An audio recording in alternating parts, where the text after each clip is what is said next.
Dear students of class 9, let's continue the lesson. And today's topic is the peninsular plateau. Peninsular मतलब जो भारत का दक्षिणी भाग है, जो नीचे का नुकीला जो निकला हुआ दक्षिणी भाग है, पेनिनसुलर एंड प्लेटो में से पठार है ना।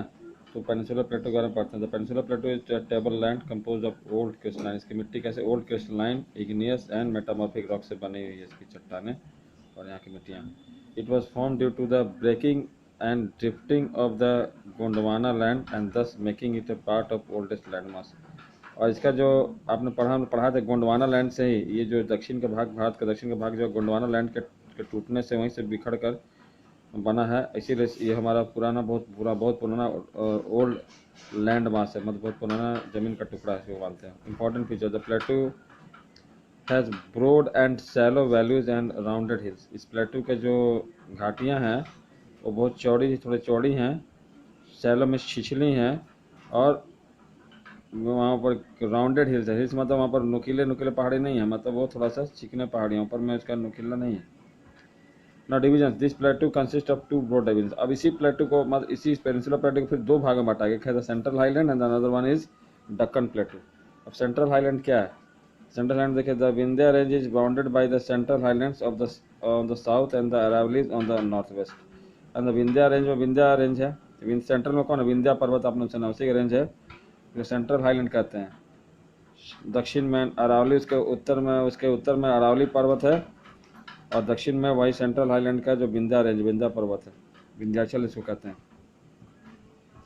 The part of peninsular plateau lying to the north of the Narmada river covering a major area of the Malwa plateau. ऐसी पेनिनसुलर प्लेटू का जो नर्मदा नदी के जो उत्तर का भाग है उसका बहुत बड़ा एरिया है नर्मदा नदी के उत्तर में, उसको मालवा प्लेटू के नाम से जानते हैं। Is known as the central. उसी और मालवा प्लेटू तक, नर्मदा नदी के उत्तर में जो मालवा प्लेटू है उसको मिलाकर और ये अरावली और ये विंध्या पर रेंज को मिलाकर, तीनों मिलाकर हम लोग क्या सेंट्रल हाईलैंड के नाम से जानते हैं। The central highlands are wider in the west but narrower in the east. Central highland जो है पश्चिम साइड में बहुत चौड़ा है और धीरे धीरे पूरब जाते जाते वो थोड़ा सा पतला होता चला गया। The eastward extensions of the this plateau are locally known as the Bundelkhand and Baghelkhand, है ना। और इसका जो पूर्वी क्षेत्र में जो इसका जो सेंट्रल हाईलैंड का जो पूर्वी क्षेत्र है उसमें 2 भागों में बटा हुआ प्लेटू को क्या कहते हैं? बुंदेलखंड कहते हैं और बाघेला खंड भी कहते हैं।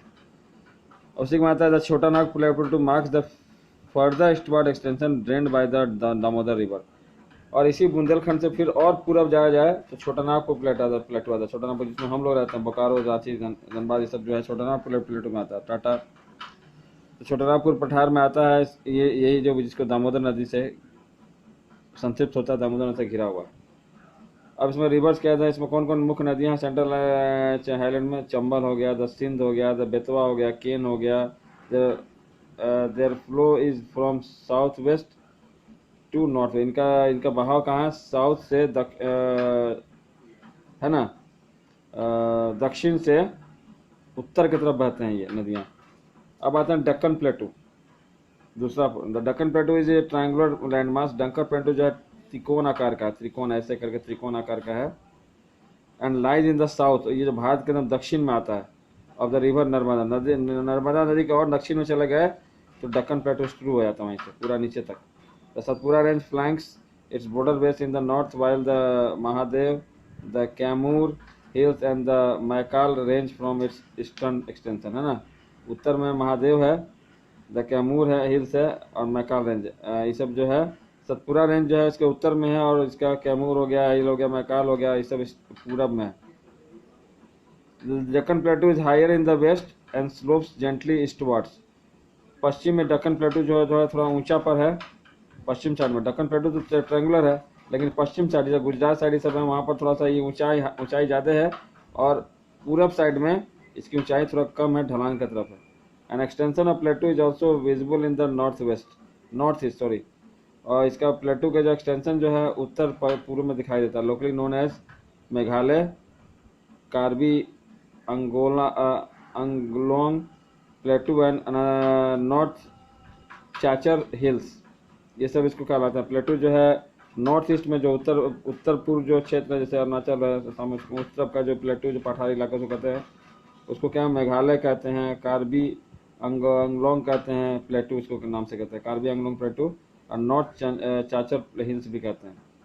It is separated by a fault from the Chotanagpur plateau, बीच में छोटानागपुर प्लेटू कहीं कहीं पर इसको अलग करता है। 3 prominent hill ranges from the west to east and the Garo, Khasi and the Jaintia hills. ये तीनों पहाड़ियां जो छोटानागपुर प्लेटू को काटती हैं बीच में कहीं कहीं पर।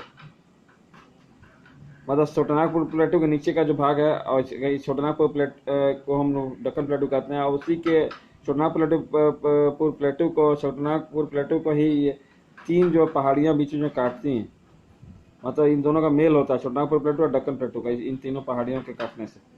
The western Ghats and the eastern Ghat mark the western and the eastern edges of the Deccan plateau respectively.